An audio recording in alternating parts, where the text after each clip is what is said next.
வணக்கம். சமூகத்தின் மதிய நேர பிரதான செய்திகளுடன் இணைந்து கொள்ளும் நான் இராசரத்னம் மதுசன். விரிவான செய்திகளுக்குள் செல்லும் முன்னர் முதலில் தலைப்புச் செய்திகள்.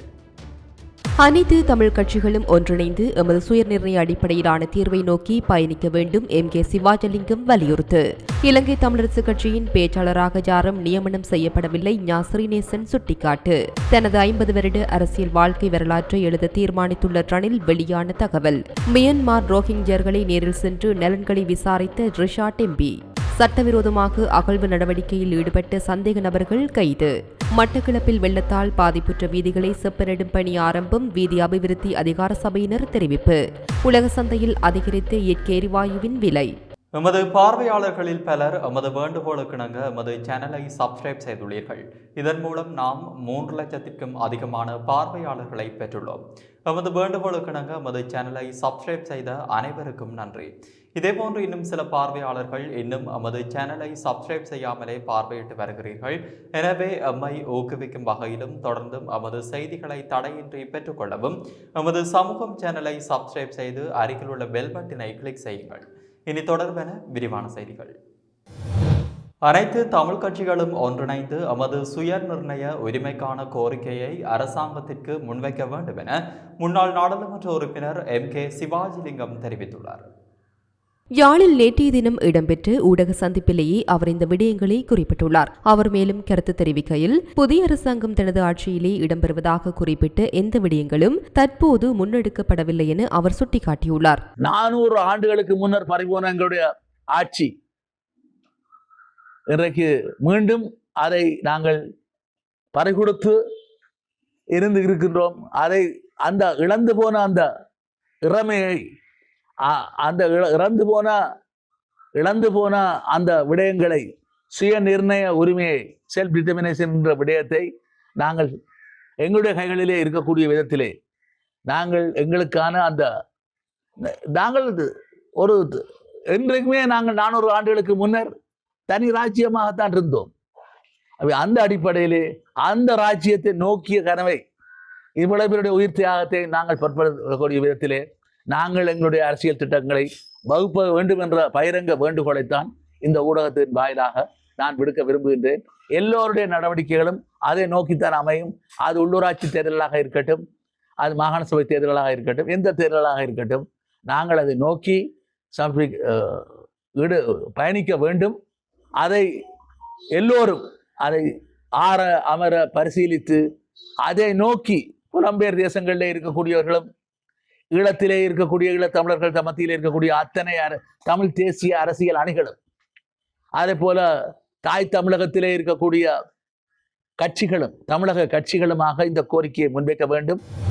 தமிழ் தேசிய கூட்டமைப்பின் பேச்சாளரே நியமனம் செய்யப்பட்டாரே தவிர இலங்கை தமிழரசு கட்சியின் பேச்சாளராக யாரும் நியமனம் செய்யப்படவில்லை என இலங்கை தமிழரசு கட்சியின் மட்டக்களப்பு மாவட்ட பாராளுமன்ற உறுப்பினரும் பாராளுமன்ற குழு பேச்சாளருமான ஞா ஸ்ரீநேசன் தெரிவித்துள்ளார்.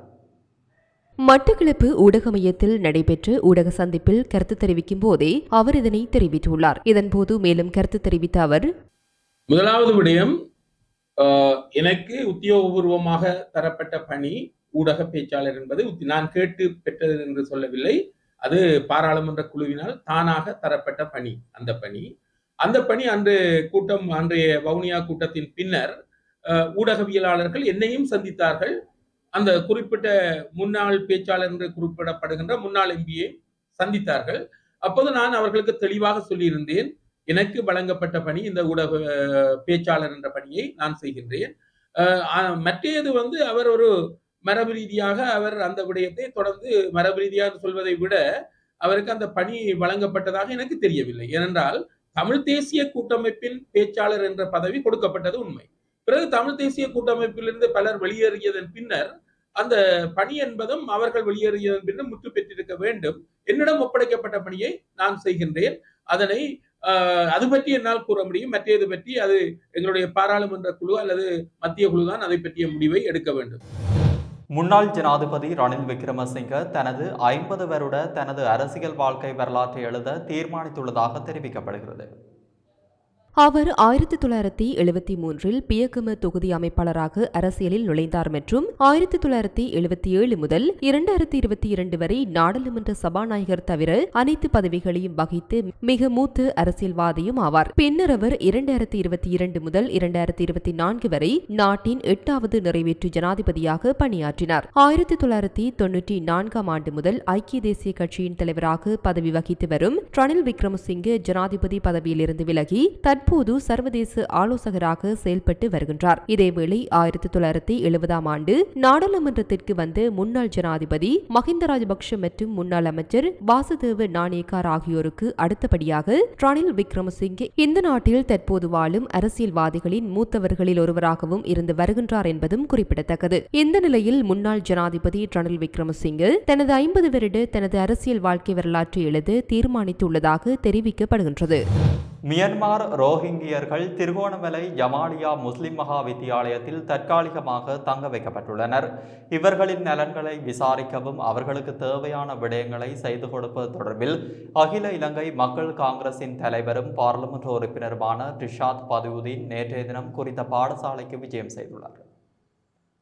நேற்று முன்தினம் திருகோணமலை எஸ்டப் துறைமுகத்தை வந்தடைந்து குறித்த படகில் 115 நபர்களில் மாலுமிகள் உட்பட அதன் உதவியாளர்கள் 12 நபர்களை குடிவரவு குடியகழ்வு சட்டத்தின் கீழ் போலீசார் வழக்கு தாக்கல் செய்ததை அடுத்து திருகோணமலை நீதிமன்ற நீதிவான் முன்னிலையில் ஆஜர்படுத்திய போது எதிர்வரும் 14 நாட்களுக்கு தடுப்பு காவலில் வைக்குமாறு திருகோணமலை நீதிமன்ற பதில் நீதிவான் அப்துல் சலாம் சாகிர் போலீசாருக்கு உத்தரவிட்டார். இந்த நிலையில் தற்காலிகமாக குறித்த பாடசாலையில் தங்க வைத்து நேற்றைய தினம் நொகேகுட மிரிகானையில் உள்ள அகதிகள் தங்குமிடத்திற்கு அழைத்து செல்லப்பட்ட போதும் அது வெற்றியளிக்கவில்லை. இதன் காரணமாக மீண்டும் கந்தலாய் வரை சென்று குறித்த பாடசாலைக்கு அழைத்து சென்றனர். இந்த நிலையில் அகில இலங்கை மக்கள் காங்கிரஸ் தலைவரும் பாராளுமன்ற உறுப்பினருமான ரிஷாட் பதியுதீன் நேற்றைய தினம் குறித்த பாடசாலைக்கு விஜயம் செய்து அவர்களை பார்வையிட்டுள்ளதுடன் அவர்களுக்கு தேவையான உதவிகளையும் வழங்கியுள்ளார். தொடர்ந்தும் ஊடகங்களுக்கு கருத்து தெரிவித்த அவர் மியன்மார் அகதிகளை திருகோணமலைக்கு அவர்களின் விடயங்களை ஆராய்ந்து உதவிகளை வழங்கியுள்ளோம் என்றாலும் போலீசாரின் பாதுகாப்புடன் தங்க வைக்கப்பட்டுள்ளனர். நேரடியாக சென்று பார்வையிட முடியாது என அரசாங்கம் சொல்வதாக சொன்னார்கள்.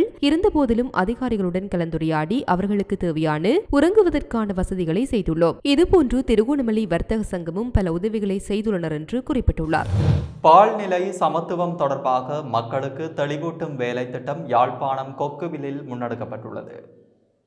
பால்நிலை சமத்துவம் தொடர்பாக மக்கள் மத்தியில் சரியான விழிப்புணர்வு இதுவரை இல்லை என்பதை கருத்தில் கொண்டு யாழ் பிராந்திய மனித உரிமை பணிப்பாளர் த கனகராஜ் தலைமையில் குறித்த விழிப்புணர்வு கருத்திட்டம் நடத்தப்பட்டது. இதன்போது ஊடகங்களுக்கு கருத்து தெரிவித்த அவர் தற்போது குறிப்பாக வடபகுதியில் மக்கள் மத்தியில் பால்நிலை சமத்துவம் தொடர்பாக சரியான விழிப்புணர்வு காணப்படவில்லை. இதற்கு கடந்த பாராளுமன்ற தேர்தல் சிறந்த உதாரணம் என்று சுட்டிக்காட்டியுள்ளார். பாராளுமன்ற தேர்தலில் வடமாகாணத்தை பிரதிநிதித்துவப்படுத்தும் பெண் பிரதிநிதிகள் யாரும் இல்லை. அவற்றை தெரிவு செய்வது பால்நிலை சமத்துவத்தை பேணுவதிலும் மக்கள் சரியான அக்கறை கொள்வதில்லை. எனவே பாராளுமன்ற தேர்தல் இதற்கு ஒரு சரியான உதாரணம் என்று ஊடகங்களுக்கு தனது கருத்தினை தெரிவித்துள்ளார். இன்றைய தினம் நாங்கள் கிளிநொச்சி உளவள சங்கத்தினுடைய ஏற்பாட்டில் பொதுமக்களுக்கு பால்நிலை சமத்துவம் தொடர்பான ஒரு விழிப்புணர்வு கருத்தரங்கொன்றை செய்வதற்கான ஒரு நிகழ்வை செய்து கொண்டிருக்கின்றோம். குறிப்பாக தெரியும், இந்த பால்நிலை சமத்துவம் என்பது ஒரு முக்கியமான ஒரு மனித உரிமை பிரச்சனையாக எங்களுடைய பிரதேசங்களிலே காணப்படுகிறது. குறிப்பாக எங்களுடைய பிரதேசம் கலாச்சாரங்களால் ஒரு கட்டுண்ட பிரதேசம். இந்த பிரதேசத்திலே ஒரு பாரிய பிரச்சனையாக சமூகத்திலே ஆண் பெண் சமத்துவம் என்பது ஒரு பிரச்சனைக்குரிய விடயமாக இருக்கிறது. அதை எய்துவதில் பல்வேறு தடைகளும் காணப்படுகிறது. குறிப்பாக எங்களுடைய கடந்த பாராளுமன்ற தேர்தல் கூட இதுக்கு ஒரு சாட்சியாக அமைந்திருக்கிறது. இன்றைய காலகட்டத்திலே பாராளுமன்றத்திலே ஓரளவு எண்ணிக்கையில் கூடிய பெண்கள் இருக்கின்ற நிலையிலே வடமாகாணத்திலிருந்து கூட ஒரு பெண் பிரதிநிதித்துவம் இல்லாத ஒரு நிலையில் இங்கு நாங்கள் பால்நிலை சமத்துவத்தை எய்துவதிலே எங்களிடத்திலே பாரிய சிக்கல்கள் காணப்படுகிறது. ஆகவே சமூகத்துக்கு இந்த பால்நிலை தொடர்பான பால்நிலை சமத்துவத்தை எய்துவதற்கான ஒரு விழிப்புணர்வை நாங்கள் வழங்குவதனூடாக எதிர்காலத்திலே நாங்கள் பால்நிலை சமத்துவத்தை இந்த பிரதேசத்திலே கட்டியெழுப்பக்கூடியதாக இருக்கும். பழங்கால பொருட்களை பெறும் நோக்கில் சட்டவிரோதமாக அகழ்வு நடவடிக்கைகளில் ஈடுபட்ட சந்தேக நபர்கள் 3 போலீசாரினால் கைது செய்யப்பட்டனர். கிளிநொச்சி போலீஸ் பிரிவுக்கு உட்பட்டு கனகபுரம் பிரதேசத்தில் போலீஸ் விசேட அதிரடிப்படையினருக்கு கிடைத்த தகவலின் அடிப்படையில் நேற்றைய தினம் மேற்கொள்ளப்பட்ட சுற்றி வளைப்பில் சந்தேக நபர்கள் கைது செய்யப்பட்டுள்ளனர். கைது செய்யப்பட்ட சந்தேக நபர்கள் 22, 25, 37, 46 மற்றும் 53 வயதுடைய கொலன் பிந்துவெவ, வவுனியா, பலாங்கொடை மற்றும் பெயாங்குடி பகுதியை சேர்ந்தவர்கள் ஆவார். கைது செய்யப்பட்ட சந்தேக நபர்களிடமிருந்து அகழ்வு நடவடிக்கைகளுக்காக பயன்படுத்தப்பட்ட உபகரணங்களும் போலீசாரினால் கைப்பற்றப்பட்டுள்ளன. சம்பவம் தொடர்பான மேலதிக விசாரணைகளை கிளிநொச்சி போலீசார் மேற்கொண்டு வருகின்றனர். கிரிந்திவெல வெல்கமுல்ல பகுதியில் கூரிய ஆயுதத்தால் தாக்கப்பட்டு நபர் ஒருவர் கொலை செய்யப்பட்டுள்ளார். நேற்று மாலை இந்த கொள்ளை இடம்பெற்றுள்ளதாக போலீசார் தெரிவித்தனர். திம்பிரிகம கிரிந்திவேல பிரதேசத்தைச் சேர்ந்த 42 வயதுடைய நபரை உயிரிழந்துள்ளார். கொலை செய்யப்பட்ட நபர் குத்தகை அடிப்படையில் கொள்வனவு செய்திருந்த காணியில் இருந்த காவலாளி ஒருவரை இக்கொள்ளையை செய்திருக்கலாம் என போலீசார் சந்தேகிக்கின்றனர். சந்தேக நபர் கொள்ளையை செய்துவிட்டு இறந்தவரின் மோட்டார் சைக்கிளுடன் தப்பிச் சென்றுள்ளார். கொலைக்கான காரணம் இதுவரையில் வெளியாகவில்லை என போலீசார் தெரிவித்துள்ளனர். சந்தேக நபரை கைது செய்வதற்கான மேலதிக விசாரணைகளை கிரிந்திவில போலீசார் மேற்கொண்டு வருகின்றனர். மட்டக்களப்பு மாவட்டத்தில் அண்மையில் ஏற்பட்ட பாரிய வெள்ள அனர்த்தத்தினால் பாதிப்புற்ற வீதி அபிவிருத்தி அதிகார சபைக்கு சொந்தமான பிரதான வீதிகளை புனரமைப்பு செய்யும் பணிகள் இடம்பெற்று வருவதாக வீதி அபிவிருத்தி அதிகார சபையினர் தெரிவித்தனர். குறிப்பாக மட்டக்களப்பு மாவட்டம் போரதீவு பற்று பிரதேச செயலக பிரிவுக்குட்பட்ட பட்டிருப்பு போரதீவு பிரதான வீதி, மண்டூரு வெள்ளாவெளி பிரதான வீதி, வெள்ளாவெளி திவுளானை வீதி உள்ளிட்ட பல வீதிகள் வெள்ளத்தினால் பலத்த சேதங்களுக்கு உட்பட்டுள்ளன. இந்த நிலையில் அதனை சீர் செய்து திருத்தியமைக்கும் பணிகளை வீதி அபிவிருத்தி அதிகார சபை ஆரம்பித்துள்ளது. இதற்கிடையில் வெள்ளாவெளி மண்டூரு பிரதான வீதியின் பெரும்பகுதி கடந்த வெள்ள அனர்த்தத்தில் பாதிப்புற்று மக்கள் பிரயாணம் செய்வதில் மிகுந்த அசௌகரியங்களை எதிர்கொண்டு வருகின்றனர். வெள்ளத்தில் அள்ளுண்டு அருகிலுள்ள வயல் நிலங்களுக்கோ தூக்கி வீசப்பட்டுள்ளன. இவ்வாறு வெள்ளத்தில் அள்ளுண்டு பாதிப்புற்ற வீதிகளை புனரமைக்கும் பணி துரிதப்படுத்தப்பட்டுள்ளதாகவும் அவற்றை மிக விரைவில் பூர்த்தி செய்து மக்களின் போக்குவரத்திற்கு ஏற்ப இலகுவான போக்குவரத்தை மேற்கொள்ளக்கூடிய வகையில் வடிவமைத்து கொடுக்கப்படும் என வீதி அபிவிருத்தி அதிகார சபையின் மட்டக்களப்பு காரிகாலை அதிகாரிகள் தெரிவித்துள்ளனர். வவுனியாவில் அண்மைய நாட்களை விடவும் இன்றைய தினம் சற்று அதிக பனிமூட்டம் காணப்படுகிறது. கடும் பனிமூட்டம் காரணமாக போக்குவரத்தை மேற்கொள்வதில் வாகன சாரதிகள் பெரும் சிரமத்திற்கு உள்ளாகியுள்ளனர். குறிப்பாக ஏனையன் வீதி மற்றும் மன்னர் வீதிகளில் பயணிக்கும் வாகனங்கள் ஒளியை பாய்ச்சியபடி சென்றமையை அவதானிக்கக்கூடியதாக இருந்தது என எமது செய்தியாளர் தெரிவித்துள்ளார். சர்வதேச சந்தையில் மசகு எண்ணெயின் விலை இன்றைய தினம் சற்று அதிகரிப்பை பதிவு செய்துள்ளது. உலக சந்தையில் WTI ரக மசகு எண்ணெய் பீப்பாயொன்றின் விலை 69.46 அமெரிக்க டாலராக அதிகரிப்பை பதிவு செய்துள்ளது. அத்துடன் பிராண்ட் ரக மசகு எண்ணெய் பீப்பாயொன்றின் விலை 72.94 அமெரிக்க டாலராக அதிகரித்துள்ளது. இதேவேளை உலக சந்தையில் இயற்கை எரிவாயுவின் விலை இன்றைய தினம் 3.74 அமெரிக்க டாலராக அதிகரிப்பை பதிவு செய்துள்ளது. கிளிநொச்சி வைத்தியசாலை நிர்வாகம் நோயாளர்களுக்கு உரிய நேரத்தில் சிகிச்சை அளிக்க தவறுகிறதா என பொதுமக்கள் கேள்வி எழுப்பியுள்ளனர். கடந்த திங்கட்கிழமை தலையில் அடிபட்ட நிலையில் சிகிச்சைக்காக நோயாளர் ஒருவரை கிளிநொச்சி பொது வைத்தியசாலைக்கு அழைத்துச் சென்றுள்ளனர். ரத்தம் வடிந்து கொண்டிருந்த நிலையில் நீண்ட நேரம் வரிசையில் காத்துக் கொண்டிருந்த குறித்த நோயாளிக்கு உடனடி சிகிச்சை வழங்க சுகாதார தரப்பினர் தவறியுள்ளனர். பின்னர் குறித்த நோயாளியை 4ஆம் விடுதியில் அனுமதிக்குமாறு வைத்தியர்கள் ஆலோசனை வழங்கியுள்ளனர். ஆனாலும் குறித்த விடுதிக்கு நோயாளியை அழைத்துச் செல்ல தெரியாமல் அழைத்துச் சென்ற நோயாளியின் உதவியாளர் தடுமாறிக் கொண்டிருந்துள்ளார். இந்த நிலையில் அங்கு நின்ற மக்கள் சுகாதார ஊழியர்கள் உதவியை பெறுமாறு கூறிய நிலையில் 4ஆம் விடுதிக்கு பெண்ணுதவியாளர்கள் அழைத்துச் செல்ல முடியாது என தெரிவித்துள்ளனர். ஒரு நோயாளி சிகிச்சைக்காக அனுமதிக்கப்படும் போது அந்த நோயாளியை உரிய இடங்களுக்கு அழைத்துச் செல்வதற்கு உதவியாளர்கள் கடமையில் ஈடுபடுத்தப்பட்டுள்ளனர். இந்த நிலையில் குறித்த சம்பவம் வைத்தியசாலை ஊழியர்களின் செயற்பாடு தொடர்பில் விமர்சனங்களை ஏற்படுத்தியுள்ளது. நாட்டின் சில பகுதிகளில் இன்றைய தினம் சிறிதளவு மழை பெய்யக்கூடும் என வளிமண்டலியல் திணைக்களம் தெரிவித்துள்ளது. மேல சப்ரகமுவ தென் மற்றும் ஊவா மாகாணங்களிலும் நுவரெலியா கண்டி அம்பாறை மாவட்டங்களிலும் மாலை அல்லது இரவு வேளைகளில் பல இடங்களில் மழை அல்லது இடியுடன் கூடிய மழை பெய்யக்கூடும் எனவும் எதிர்பார்க்கப்படுகிறது. வடக்கு மற்றும் வடமேல் மாகாணங்களிலும் அனுராதபுரம் மாவட்டத்திலும் சிறிதளவு மழை பெய்யக்கூடும் எனவும் தெரிவிக்கப்பட்டுள்ளது. அதேவேளை மத்திய சப்ரகமுவ தென் ஊவா மற்றும் கிழக்கு மாகாணங்களில் சில இடங்களில் காலை வேளையில் பனிமூட்டமான நிலை காணப்படும். மேலும் இடியுடன் கூடிய மழையுடன் கூடிய தற்காலிக பலத்த பலத்த காற்று மற்றும் மின்னல் அபாயத்தை குறைப்பதற்கு தேவையான நடவடிக்கைகளை எடுக்குமாறு வளிமண்டலவியல் திணைக்களம் அறிவுறுத்தியுள்ளது. இத்துடன் சமூகத்தின் மதிய நேர பிரதான செய்திகள் நிறைவு பெற்றன. தொடர்ந்தும் சமூகத்துடன் இணைந்திருங்கள். நன்றி, வணக்கம்.